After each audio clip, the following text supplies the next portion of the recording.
My name is Melanie Nevis. And I'm Tegan Aline. And thank you for joining us today. You know, we've been talking about Celtic tales, all about different Celtic tales. We have mentioned that a lot of the stories that we have, a lot of what we know of different gods and goddesses related to the Celtic tradition often come out of Ireland. A lot of what we have comes out of Ireland. But I think this has actually probably been a bit of a fun exploration for you because you have a Welsh background. So we've kind of decided it might be fun to explore that a little bit further.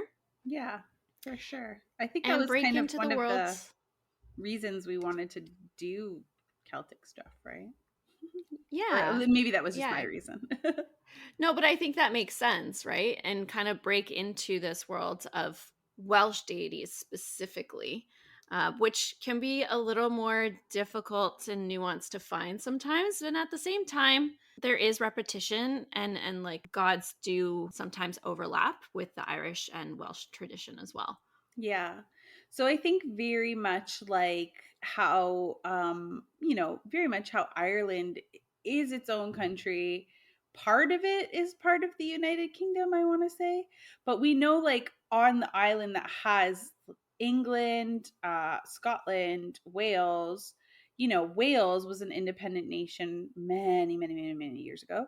So was Scotland. And they've kind of been, like swallowed into like the English or the British grouping when it comes to mythology. But Wales has a very distinct mythological history that's very indicative to where it is.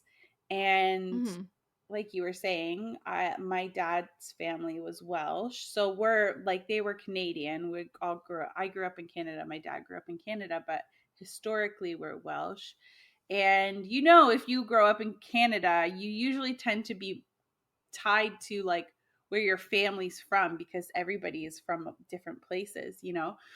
So I've always been interested in Welsh mythology, or just learning literally anything about Wales. But up until more recently, and thanks to the internet and things like that, before that, I couldn't really I didn't really know where to find information on Wales. So within the last little while, especially since I've been living in France, I've met Welsh people living here.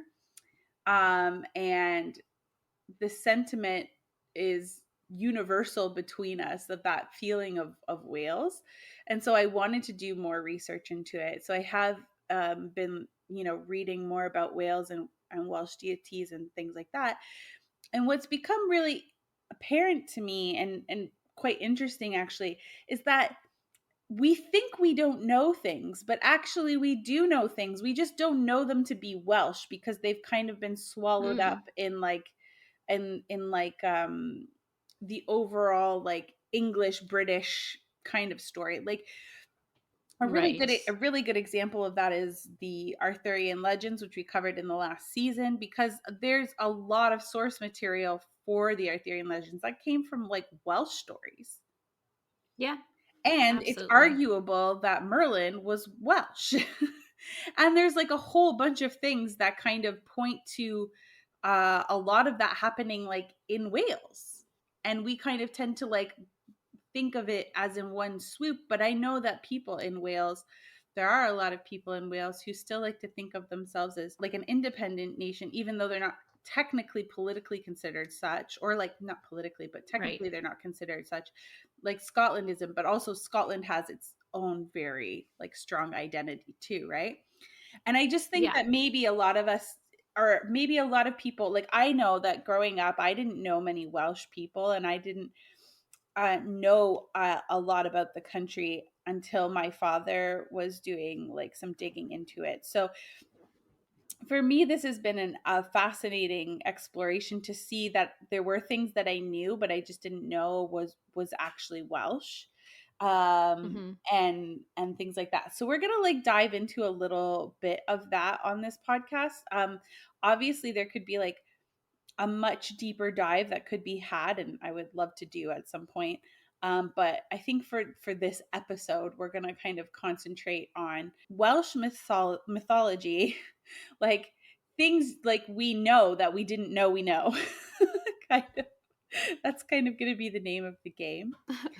And I also think it's worth saying, I Mel and I both wanted to give a moment to shout out somebody who's actually doing a lot of work in this field right now, who we both really like, and this is Mhm. Mara Starling. So I came across Mara Starling a couple years ago, I think during the pandemic, actually, on TikTok. And she she's one of the few people out there that's really like doing content, creating content around Welsh mythology, Welsh Mhm. folklore, Welsh witchcraft and magic. She is a neo druid, like we talked about in our druid episode, and she's from the Isle of Anglesey, which is considered, like, honestly probably one of the most magical places in Welsh folklore and culture and stuff. So Yeah. she's just a well of information, and I like, for me, she's been a great educator. So I've been reading her first book called Welsh Witchcraft, and actually she's releasing a second book soon all about Welsh fairies, Oh, that'll be cool. which I also want to get my hands on. But yeah, so we wanted to take a moment to shout her out in this, especially because, like, of course, I've done some more research, but ultimately, where I made the connections to these things was like through reading her book, where I understood this to be a Welsh Yeah. thing and did not realize it before, was through her book. So I definitely like want to give her credit, and I want to encourage anybody, if they are interested in, it's interesting in learning, even if you're it's worth learning even if you're not necessarily from a Welsh background, just to understand that the island itself is actually quite divided and into these interesting cultures, other cultures, you know what I mean? So Mhm. I would recommend people go check her out, and she's really, Yeah, she is really really cool. accessible. She I mean, you can look for her on TikTok, on YouTube, all sorts of things, but in person, she also runs moots and gatherings and open rituals and things like that. So if you're in Mm-hmm. the area at all and are interested in that, definitely check it out, because if there's anyone that has a wealth of knowledge on this topic, it is definitely Mara. Yeah, yeah, Um, and she just grew up also, like as a witch at a really young age too. yeah, and she's a fantastic storyteller. So Hmm. her passion for it really translates. Yeah, and she is a native Welsh speaker as well. So, Yes. Yeah, I was watching a video of hers like yesterday, I want to say, and she was saying that she actually didn't even really speak English in school until she was at university level. So yeah. her whole life she was speaking Welsh. So I've also been kind of looking to her for like guidance on pronunciation for certain things. I still don't know that I'm gonna like do it right. Of course, one thing I think people may know about Wales, if they know something, is that the Welsh language is maybe, I think it's It's wild. It's Brittonic or Brionic language, but it's like one of the craziest languages. Not crazy, but Yeah, it's just it's like really really nuts. mind-boggling for And somebody then who at doesn't the know. same time, like there are certain things that will be spelled out and then you hear them and they are spelled phonetically. Yeah, there And are certain things that and like then totally hit, and then there's and things then that other things that you're like, no, just no. no. Wales So is much no. also known for like the longest name of a place in the world, and I Yeah. think Mara did a video on that as well. Yeah, Um, she did. but that's what I learned about Wales when I was like in travel and tourism growing up. That was like the one thing that I learned. So there's so Hmm. much to be explored in that area, and it's so interesting. So we're going to get into we're really only touching the surface here. I understand more and more now when people get into academics and they're like studying this stuff, that they really have to like hone in on one specific area, because it's Otherwise actually it's just too much. super rich and super deep. And also, I feel the need to correct myself, because I think in the very first episode we were talking about other worlds, and I was talking about the Welsh other world, and I said like Mhm. Anwin or something like this, which is freaking incorrect completely. It's more like Anon. Oh, well, just the pronunciation was incorrect. Yeah. But you corrected it now, so Yeah, hey, so I wanted to we're take learning. a moment to correct that. We're learning as we go. So one of the coolest things that was a great introduction to me, again, thanks to Mara, was that Wales also has, like a backbone of its mythology. Similar Mhm. to the way that Ireland has the cycles, Wales has an epic kind of called the Mabinogi. And it's a collection of Welsh myths and legends that were typically historically orally transmitted. We've talked about that a bit in the past as well, too, that things were often orally transmitted in these areas up until a Mhm. certain period. And then during the middle, like the 12th and the 13th centuries, it started getting translated or documented Written down, yeah. by monks and whatnot. So the Mabinogi consists of 4 branches. The first branch tells the tale of, oh, help me, Puis, Prince of Defed. Defed. Defed. I'm not pronouncing it right. They say it so much smoother. Oh my God. Ah, but this is the first story in the first branch of the Mabinogi, and we're actually going to dive into that one a little bit later. The second branch centers around Brawin. This is one of those names that Mel was saying, like you see it and you know exactly what it is. Mhm. So it centers around Brawin, who's the sister of the hero Bran the Blessed. The third branch revolves around the adventures of Manawydn, the son of Flir. And Flir, I think I learned from Mara, is actually like the god of the sea. And so the fourth branch focuses on Mathaway, sorry, and his nephew Gwydion. Gwydion. I think you said you're going to talk a little bit about Gwydion. Yeah, Oh, I'm trying if so we get to it, yeah. Oh, if I don't spend like an hour trying to pronounce things, anyways. I really want to do it justice, especially because, well, I'm not doing it justice. But you know what? I think, here's the thing. One of the things we're going to dive into is actually a story that a name, let's say a name, not even a story, but a name that many, many people know. And I want to say it could almost be somewhat universally recognized, maybe not universally, but like an English speaking language, it could be universally recognized. But I bet many people would not realize that the name actually comes from this like Welsh heroic tale in the Mabinogi. And that is the name Rhiannon. And I think a lot of Mhm. us know that name probably because of Fleetwood Mac more than anything.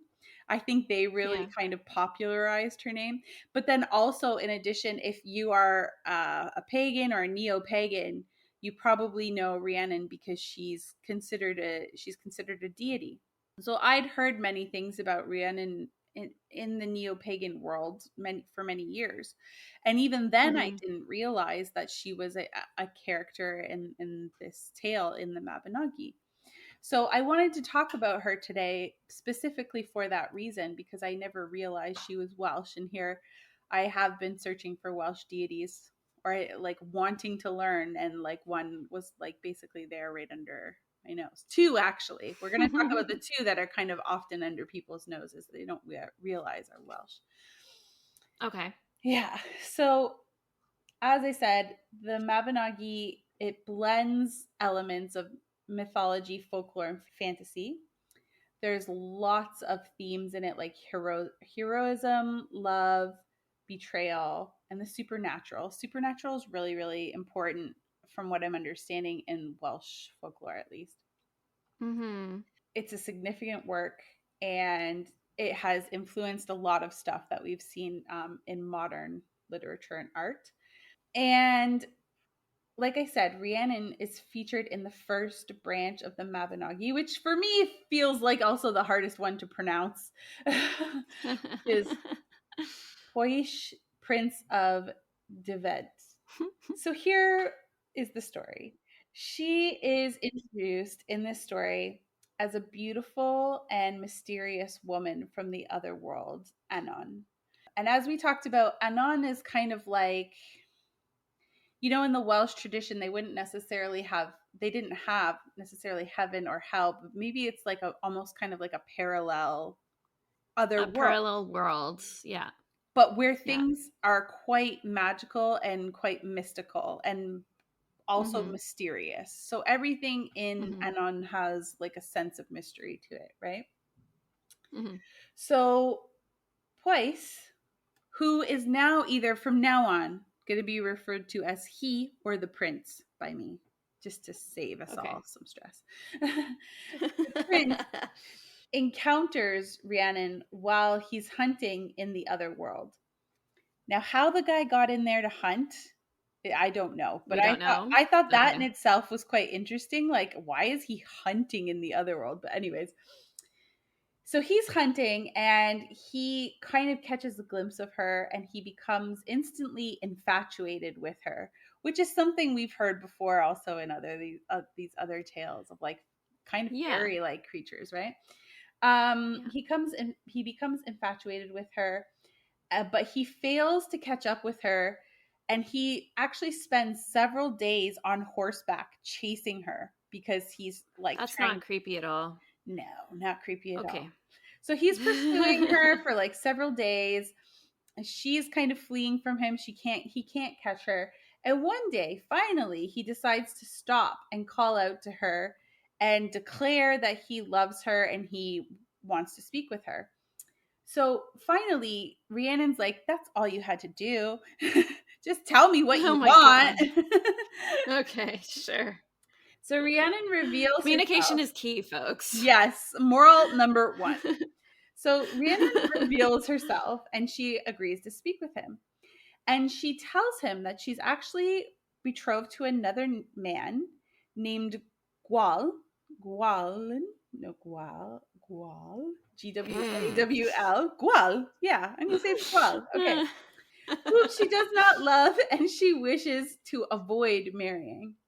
So together, Rhiannon and the prince conspire to thwart her unwanted marriage to Gwal. They devise a plan, and the prince attends her engagement celebration. And during the feast together, both the prince and Rhiannon use cunning tricks to humiliate Gwal, and ultimately it kind of results in in him breaking his engagement to Rhiannon, which is what they wanted. Okay, and at this point, is Rhiannon just using the prince to get what she wants, or does she actually kind of like him? Do we know? No, she likes him. She likes him. Oh, okay. I Okay. think from what I understand, she likes him because as a result of this, what ends up happening is the prince is able to marry Rhiannon, and then she ends up Okay. becoming the princess of David. I hope I'm saying that right. I'm so sorry. However, as the story goes on, their happiness becomes overshadowed by misfortune because they're faced with difficulties in conceiving a child.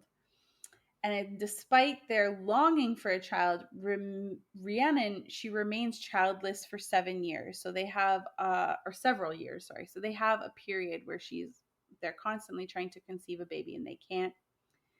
And it's very, very difficult on her. Finally, one day she ends up being pregnant and she has a baby boy that they together name Pryderi. Pre, Okay. Pryderi. Pryderi. Okay. Pryderi? I don't know. My pronunciation is, I'm butchering it, but ultimately that's his name.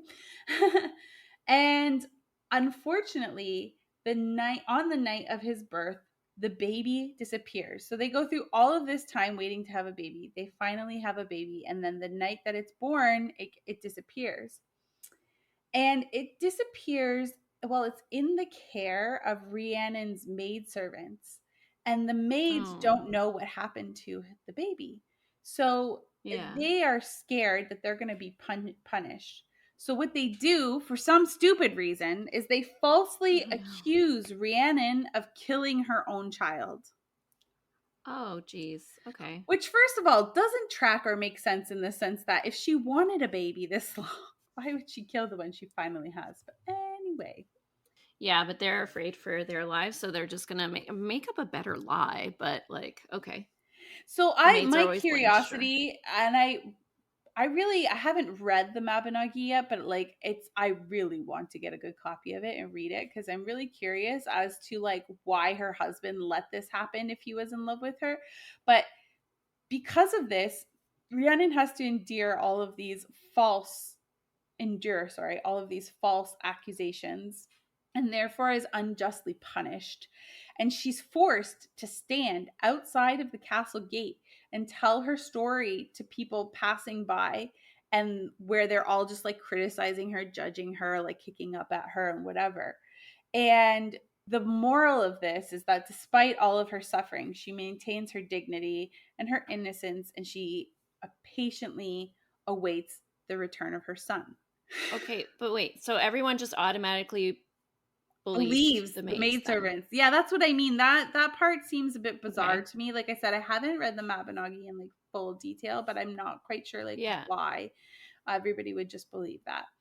But years later, Pryderi is miraculously found by a hero named Tanan, and he is a nobleman. He's out in a field attending to a mare's baby, like a horse's baby foal, and he Mm-hmm. sees that there is an evil beast, and this beast has is the one who ultimately like captured the baby in the beginning and took it away. So he brings the child back to Push and Rhiannon, and joy is restored to the kingdom and to the family. With that, Rhiannon's reputation becomes restored, and she's reunited with her son, and it's kind of like a happy ending. Okay, what happens to the maids now? They created this giant lie, Yeah, made someone but miserable for years. So like, are it's they years later, so I don't even know if the maids are still there at that point because interesting? they Okay. find him years later. Okay. So her story in the first branch of the Mabinogi is characterized by themes of love, loyalty, endurance, and enduring bond between a mother and child. She's portrayed as a resilient and virtuous woman who overcomes adversity with grace and dignity, making her one of the most memorable characters in Welsh mythology. So I thought this was Mm-hmm. really interesting because this is not the depiction of Rhiannon that I like. From the few things that I had picked up about her over time, I hadn't thought of her in this way necessarily. I think like in pop culture, Rhiannon's kind of always been, I think what's been highlighted is this otherworldly beauty, this charm, this come hither kind of experience Mm-hmm. that the prince goes through when he first meets her.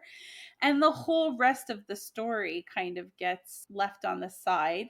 We can also see maybe some Christianized context in there with her being this ultimately this woman who is falsely judged, Accused. Yeah. punished, and the whole time she Mm-hmm. remains virtuous. She remains holding on to the like idea Mm-hmm. of her son coming back, and she's very much like got that quote unquote like Madonna in the biblical sense Right. energy. So I Mm-hmm. think there's probably some Christian liberties in that maybe as well. But I think it's a really, really interesting story. Simply for the fact that, like I said, her name gets thrown around a lot, and I truly wonder how many people, like I know I didn't know the backstory of her, and what a predominant figure she was in Welsh folklore in general. And now today she's Mm-hmm. revered, she's considered a deity. And it kind of makes sense in a way when you Okay. think about it. Like a lot of neo-pagans will use her as a goddess deity. And it kind of Yeah. makes sense when you think about it because she is from Anon. She's from the other world. So she is Right. a magical being She to is, some degree. yeah. Which also makes me wonder, why would she come to Earth and why would she put herself through this? There's got to be something that was happening in the other world. I don't know. It was like this lovely land, but maybe they just got really bored. I don't know. The I Anon is don't get kind it. of like always it's a magical land, but it's also a mysterious land. Kind of Yeah. like almost like Avalon energy in the sense that you don't know what it like there's a sense of an Yeah. Maybe unknowing. It's we not just don't necessarily know it's what's not there. So necessarily like like we this won't. like perfect pretty pure place or like a fairy tale Hmm. place, you know. There's something else going on, but I don't think you're meant to know. It's meant to have this sense of Right. like mystery to it, you know. Yeah, that makes sense. That Hmm. completely makes sense. Okay, cool. I don't really have much knowledge of Rhiannon other than like I know she's supposed to be some goddess of sovereignty or like queen of the land. Yeah. And she's also associated with horses for some reason. But like that's literally all I know of her. I think the horses come from the fact that she like, you know, the chase between her and the prince when she's Oh, okay. in the other world. I Like feel like she would be good to call upon, like in terms of witchcraft stuff, if you were dealing with grief or something like that, because she experienced it herself. yeah, or things that go missing. Yeah. Yeah, things related to do like with children and stuff. And yeah, there's a lot of Hmm. ways where I could see it working. It was just it's really cool. I just I found it really interesting kind of diving a bit into her story. And I really need to read the actual like whole chain of like the whole all the different branches just to All kind of of like get a the sense of it. Mabinogi, yeah. Yeah, I really, really want to, but obviously I didn't have time to do that before this podcast. But it's going to be like on my summer reading list. Cool. And then I think you had looked into another character that's kind of well known from the Yes. Mabinogi as well, right? Yes. So the legend of Enmara pronounces, because there's two different ways to say this, because it's basically like two sides of the same coin. Hmm. Um, Blodeuwedd and then Blodeuwedd, where like there's more of a pronunciation on the W there. Hmm. But the legend of Blodeuwedd is also the story of Lugh, Hmm. and Lugh's struggle for his kingship, which was really averted or made more difficult by his mother, who is the goddess Arianrhod. So there's like a lot of moving parts to this story, but the story of Blodeuwedd herself is actually quite fascinating, and we'll get to why, and it'll kind of play out in the story, I think, as to why it's so interesting. So Arianrhod really tried her best to prevent Lugh from claiming his birthright due to the shame brought upon her by his companions.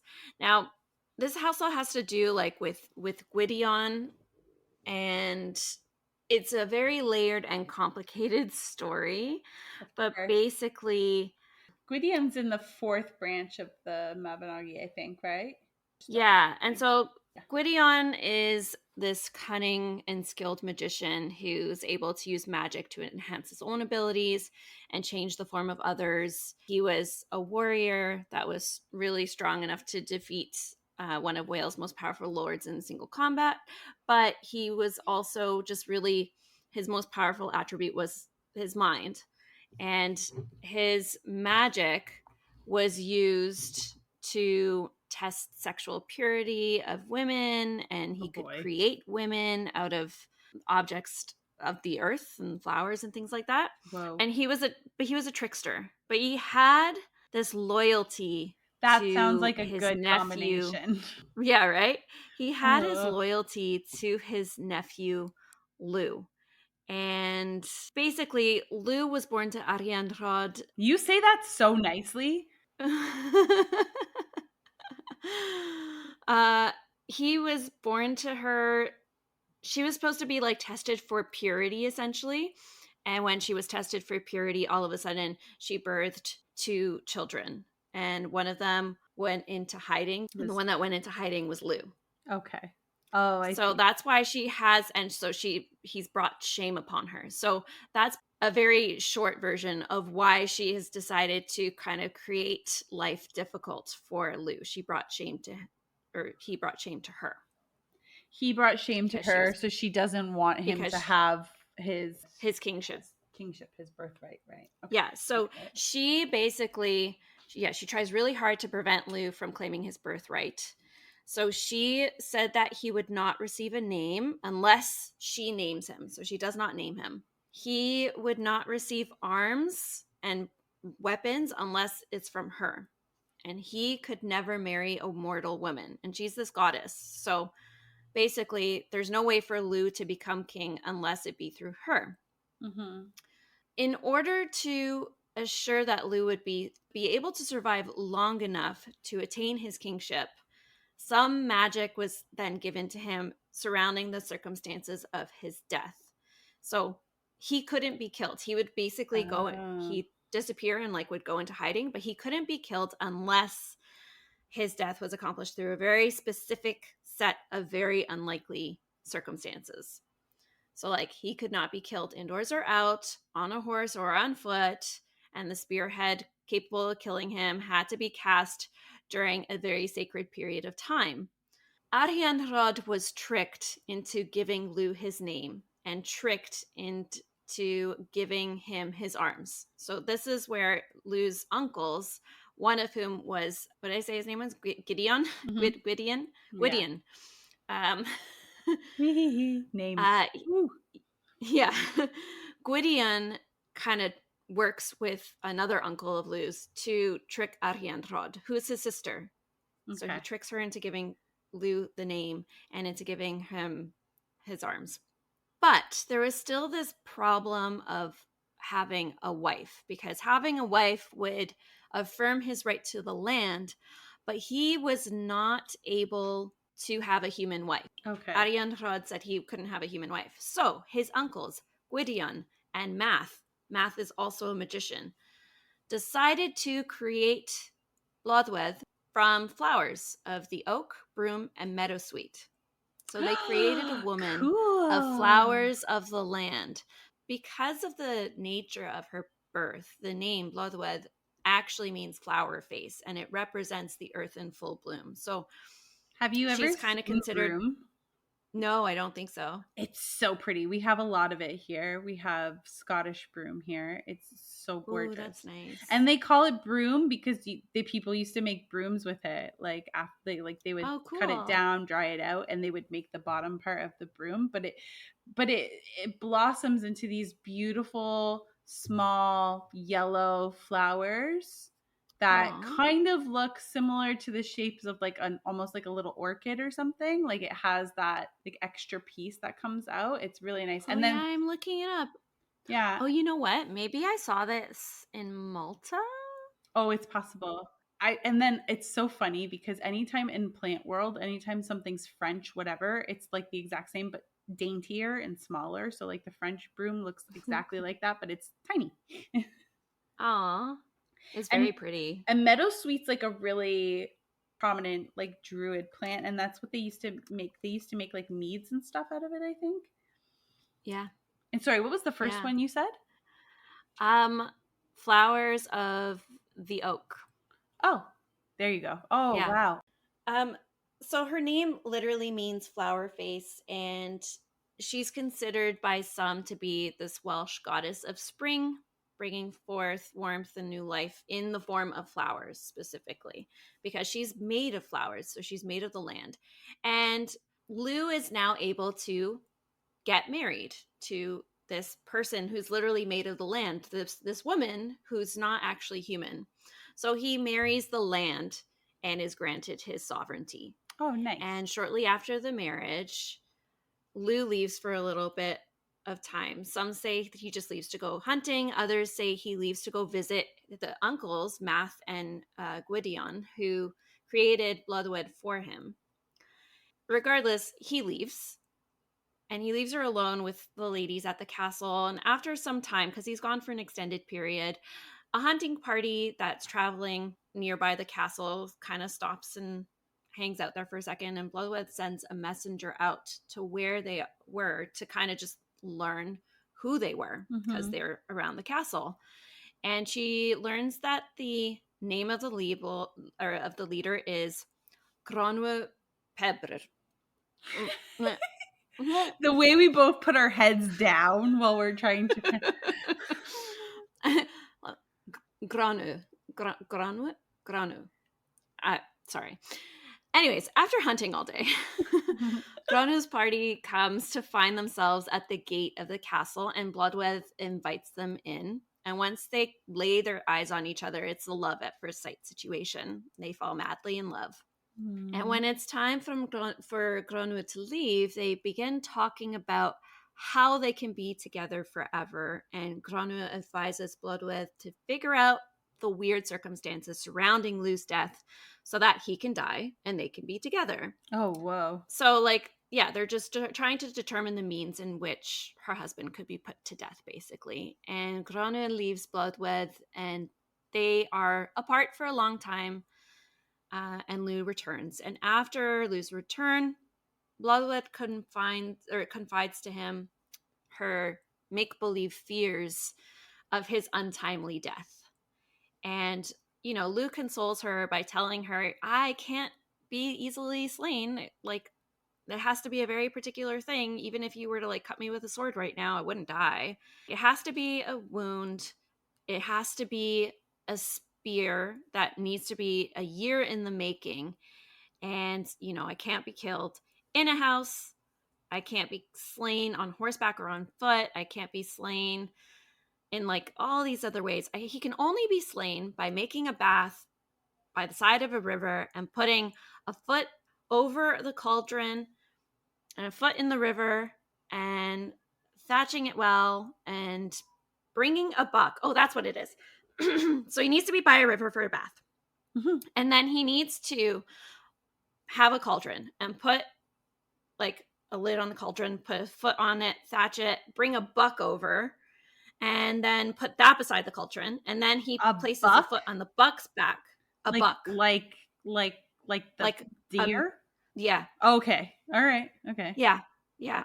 So he has to put a foot on the buck's back, another on the edge of the cauldron, and balance precariously by this river bath. And then he can be slain. He can be, like, speared by whatever the spear was in a This year in the year-old making. speared. So this year-old spear. So very particular circumstances, because, like, why would you ever be by a river with a buck, with a foot on a buck and a cauldron, just balancing precariously? This is some It's interesting odd, right? symbolism, yeah. So she hears this, and Blodeuwedd sends word to Granu to tell him to begin making a spear. And after a year in the making, the plan is ready to be launched. So Blodeuwedd went to her husband and asked him again about the validity of the method of which he could be killed. And to calm her fears, he agreed to show her. Blodeuwedd had the scenario that he described and created at that moment. So they kind of, like, set the stage because he's showing her, look, like, this is really unlikely. She had sent word to Granu. So the moment that he had his foot on the edge of the cauldron and the foot on the buck, Granu kind of comes out from the shadows and strikes him with the spear. Oh, wow. And immediately Lou turns into an eagle and flies away. And when the news of Lou's demise reaches his uncles, they're really sad and upset because he was their favorite. Mm-hmm. And they sought out the eagle. Remember, they are magicians. So they sought out the eagle and they changed him back into a man. Now, after his return to human form, he was pretty sickly. It took him a year to fully heal and become whole again. And during this time, Blodeuwedd and Granu are living together in the castle that she and Lou previously lived in. Oh, wow. So a year later, Lou's all healed up. He's determined to get his possessions back. And he and his uncles storm the castle and they kill Granu, and Blodeuwedd and her maids are running for the forest. And they kind of look back over their shoulders to check out how far Lou and his uncles are. And don't see where they're going. They fall into a lake, and all of the ladies drown except for Blodeuwedd. And because of the shame she caused Lugh, Blodeuwedd becomes Blodeuwedd. Okay. And this is an old colloquial term used to describe an owl. And in this context, it Oh. also means flower face. So she becomes an owl. Oh my gosh. I really actually feel bad for her Yeah. because no, she should not have tried to kill him and everything like that. However, she was created specifically to give Lugh power Yeah. and to continually be able to heal and renew him.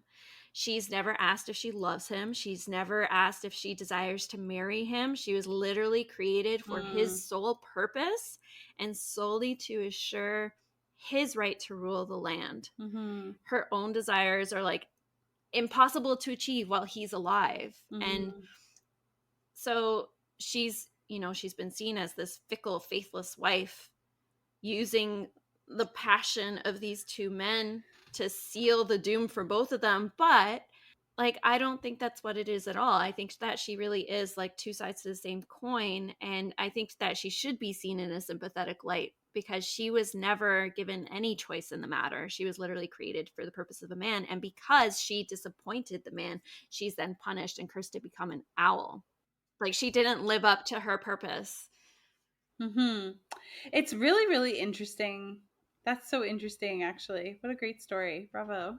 I know, that's why I chose that one, because it's a really fascinating story, I think. But it's also really interesting because her deceit, if you want to call it that, really creates the arc for Lugh to experience this ritualistic death and rebirth, which is Mm-hmm. very commonly required. We know that this aspect is common in the Druidic priesthood, this like Right. concept of like a death and rebirth. So it kind of follows that arc in the Mm-hmm. same way, Mm-hmm. which is kind of interesting, I think.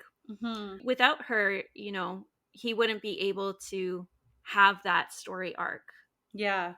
Yeah, that's so interesting. And yeah, and again, like in Celtic legends in general, otherworldly women or magical women, because she was created of magic, Mm-hmm. they're used to represent the land, which she was. She was used to represent the land. And you see that a lot with otherworldly women. They're That's just so used to true. represent the land in Celtic legend, which And is really then and cool. then often like used by men, which says a lot Yeah. about the a man's man in the broad sense, but man's relationship with the land, which is Yeah. so there's like a whole bunch of layers in the symbolism of There's that so many story. layers to this. And so That's cool. now Blodeuwedd is like in more esoteric style stuff. She's kind of signified in tarot by the Empress card. She's this goddess of emotions that represents a matrix that reforms transpersonal and universal energies into a very well-defined life force, because Mm-hmm. that's what she was.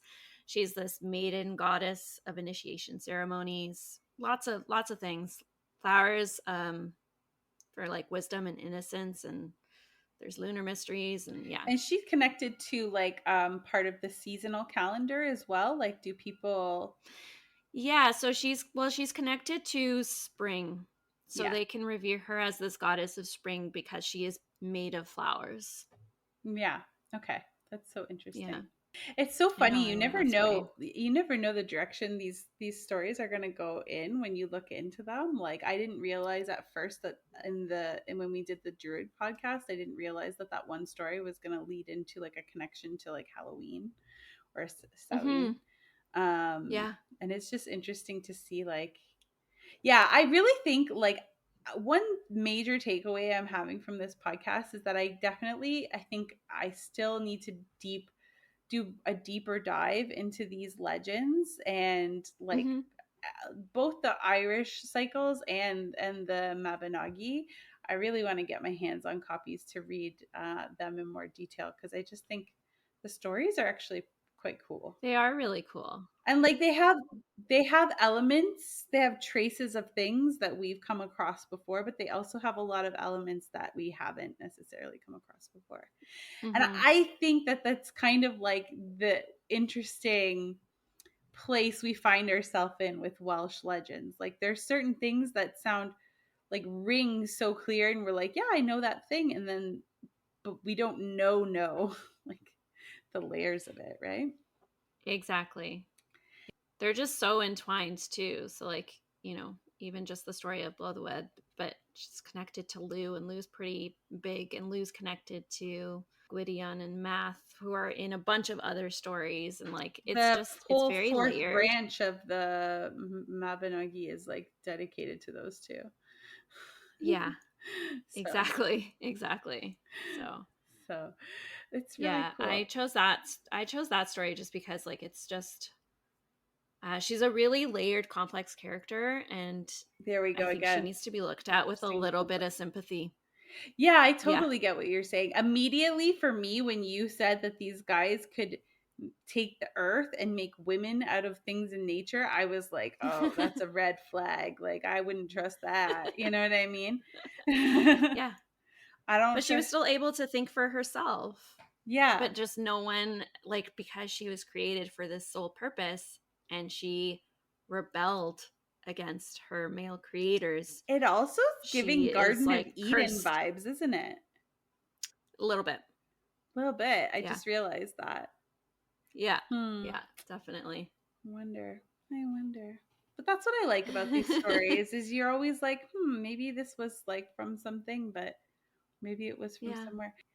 The more we look at stories, the more we can watch the way things shapeshift.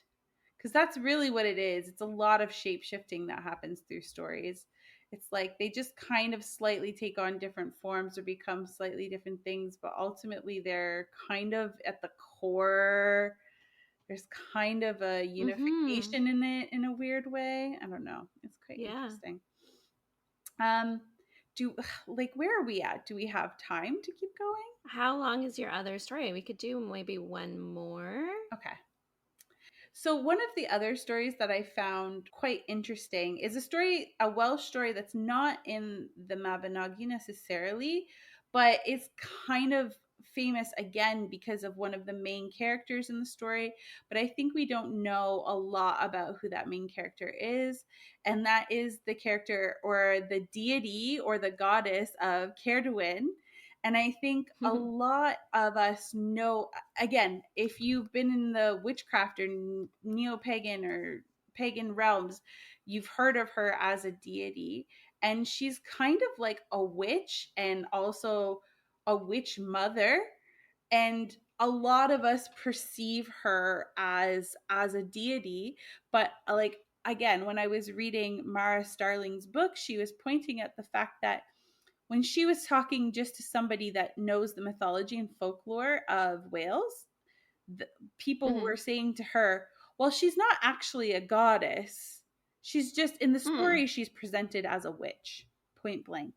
But I kind of agree with Mara Starling's standpoint on it. Like when you hear the story and you read between the lines, it's pretty clear to see that she has certain power that is not human. Right. You know what I mean?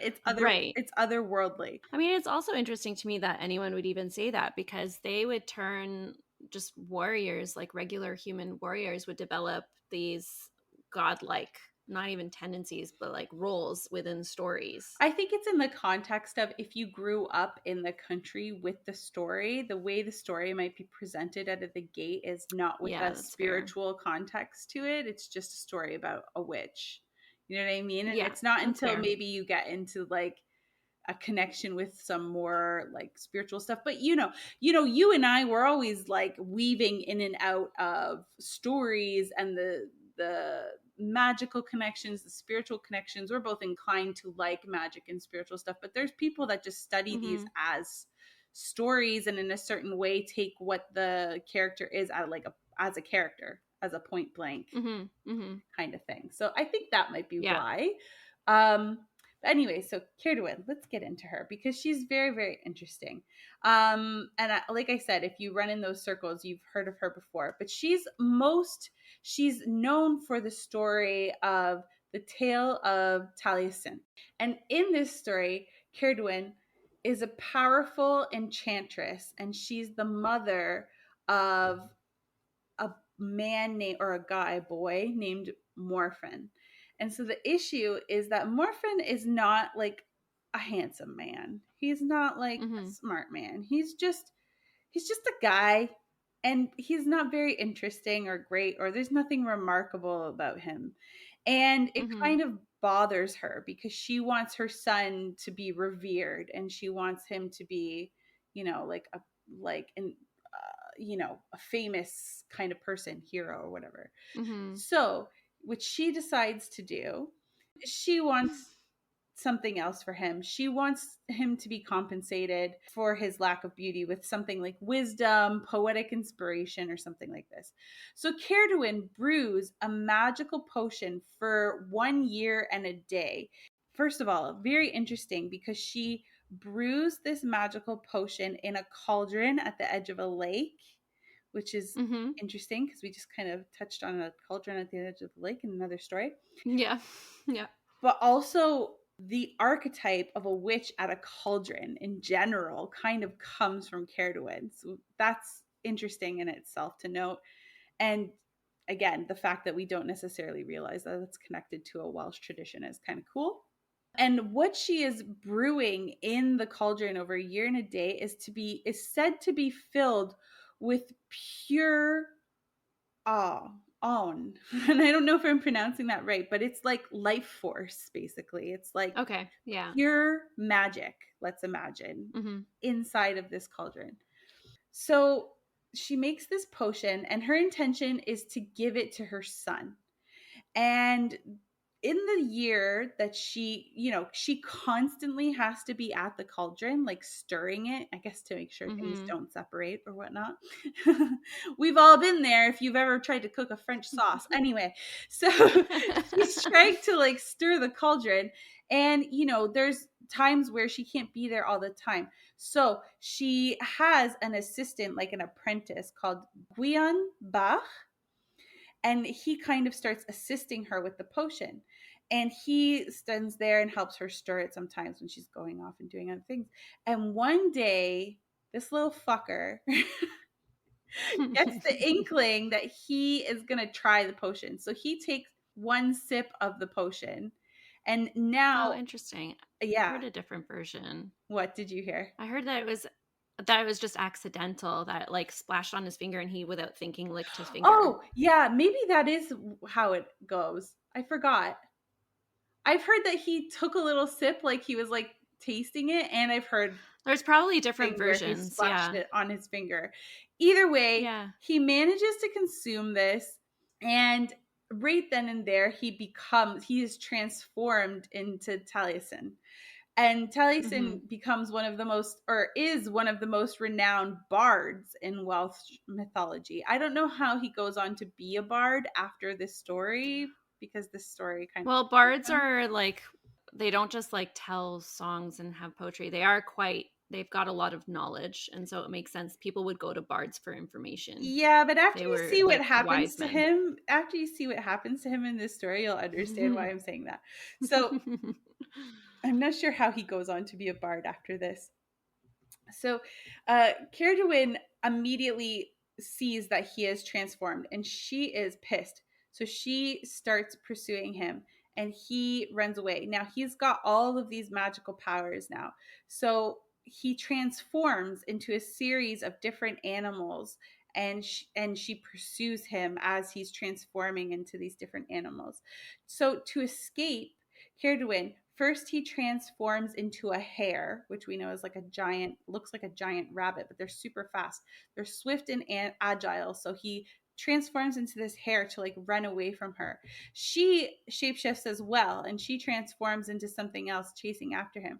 Despite his transformation into the hare, she continues to pursue him. Next, he transforms into a fish, and he dives into the river to escape from her. She keeps pursuing him, resiliently coming after him. And finally, he can't seem to get away from her. So finally he tries to transform into a bird. He transforms into an eagle and tries to fly away, evading her. Still, she is relentlessly in pursuit of him.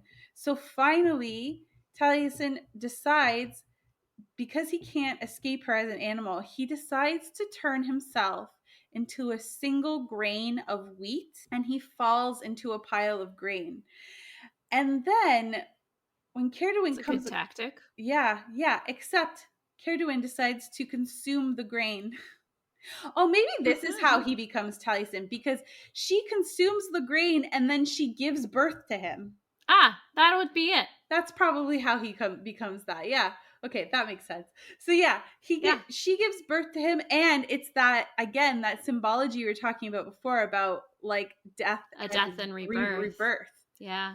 And so that's the story of Taliesin. And then after that, he's like her son. And I guess that's how he goes on to become a bard. And she's like, oh, I guess you're not so bad.